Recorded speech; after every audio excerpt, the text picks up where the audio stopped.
2 blocks west of the chat, in a tea shop named the Jar de Thay, Case washed down the night's first fill with a double espresso. It was a flat, pink octagon, a potent species of Brazilian Dex he bought from one of Zone's girls. The jarre walled with mirrors, each panel framed in a red neon.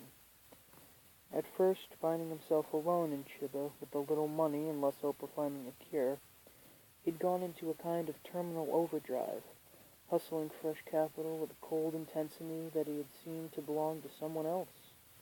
In the first month, he'd killed 2 men and a woman over sums that a year ago would have seemed ludicrous.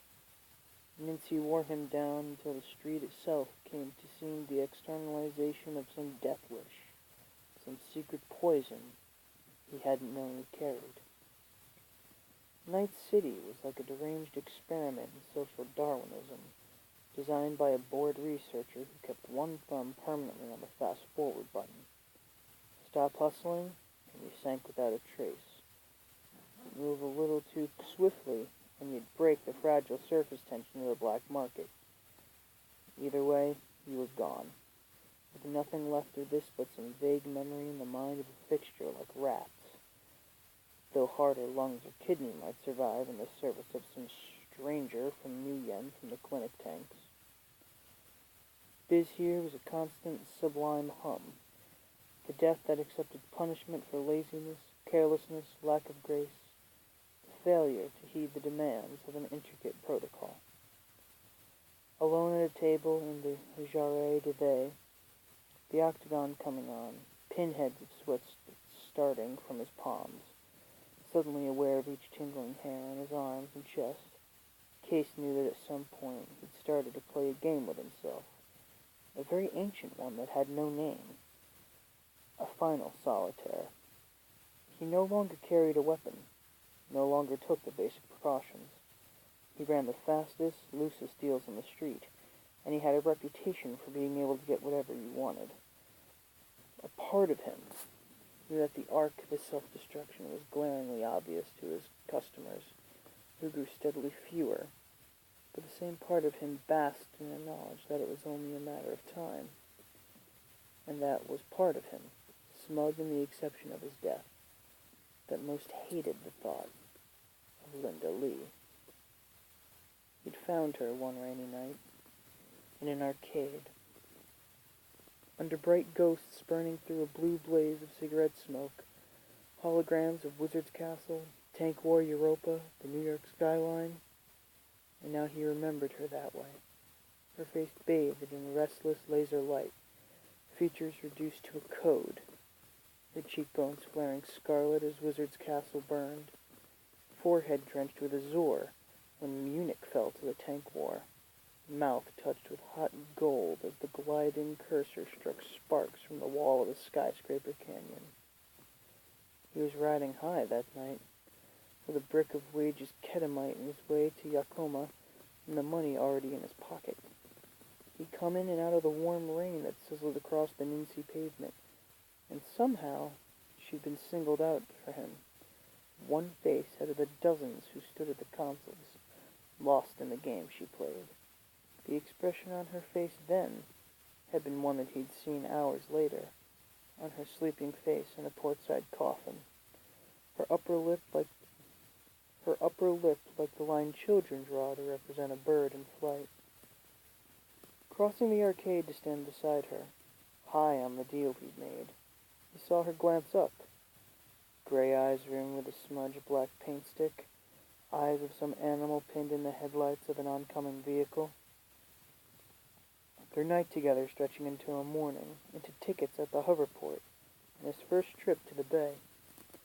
The rain kept up, falling across Hakujaru, bending on her plastic jacket, the children of Tokyo, trooping past the famous banquets in white loafers and cling-wrapped capes, until she'd stood with him in the midnight clatter of a pachinko parlor and held his hand like a child. It took a month for the gestalt of drugs and tension that moved through them, It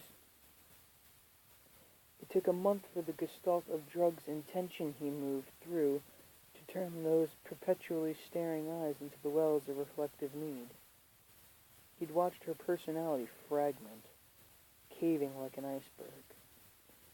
Splinters drifting away, and finally, he'd seen the raw need, the hungry aperture of addiction. He'd called her track the next hit with a He watched her track the next hit with a concentration that reminded him of the manatees that sold in the stalls during the Chiba, besides the tanks of blue mutant carp and crickets caged in bamboo. He'd stared at the black ring of grounds in his empty cup. It was vibrating with the speed he'd taken. The brown laminate of the tabletop was dull with a patina of tiny scratches. With the decks mounting through his spine, he saw the countless random impacts required to create a surface like that.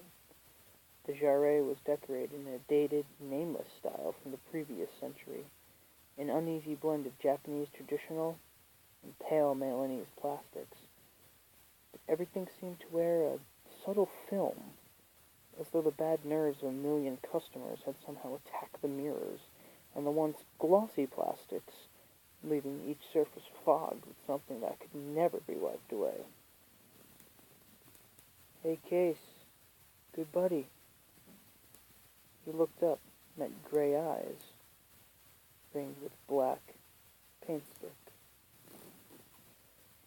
She was wearing faded French orbital fatigues and new white sneakers.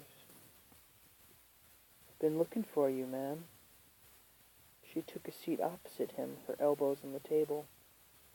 The sleeves of the blue zip suit had been ripped out at the shoulders. He automatically checked her arms for signs of derms or for needles. "Want a cigarette?" She dumped a crumpled pack of Yamete filters from an ankle pocket and offered him one. He took it, let her light it with a red plastic tube. "You sleeping okay, Case? You look tired." Her accent put her south along the sprawl, towards Atlanta. The skin below her eyes had been pale and unhealthy looking, but the flesh was still smooth and firm. She was only 20. New lines of pain were starting to etch themselves permanently at the corners of her mouth. Her dark hair was drawn back, held by a band of printed silk. The pattern might have represented microcircuits or a city map. "Not if I remember to take my pills," he said, with a tangled wave of longing hit him, lust and loneliness riding in one wavelength of amphetamine. He remembered the smell of her skin and the overheated darkness of a coffin near the port, her fingers locked across the small of his back. All the meat, he thought, and all at once. "Wage," she said, narrowing her eyes. "He wants to see you with a hole in your face." "Who says? Rats? You been talking to rats?" "No. Mona. Her new squeeze is one of Wage's boys." "I don't know him enough. He does me, he's out the money anyway." "Too many owe him now, Case. Maybe you get to be the example. You seriously better watch it." Sure. How about you, Linda? You got anywhere to sleep?" "Sleep." She shook her head. "Sure, Case." She shivered, hunched forward over the table, her face filmed with sweat. Here," he said, and dug into the pocket of his windbreaker, coming out with a crumpled 50. He smoothed it automatically under the table, folded it in quarters, and passed it to her. "You need that, honey. You better give it to Wage." There was something in the gray eyes now that he couldn't read, something he'd never seen in there before. "I owe Wage a lot more than that. Take it. I got more coming." He lied, as he watched his new yen vanish into his zippered pocket. "You get your money, Case. You find Wage quick." "I'll see you, Linda," he said, getting up. "Sure." A millimeter of white showed beneath each of her pupils. "You watch your back, man." He nodded, anxious to be gone. He looked back at the plastic door that swung behind him, saw her eyes reflected in a cage of red neon.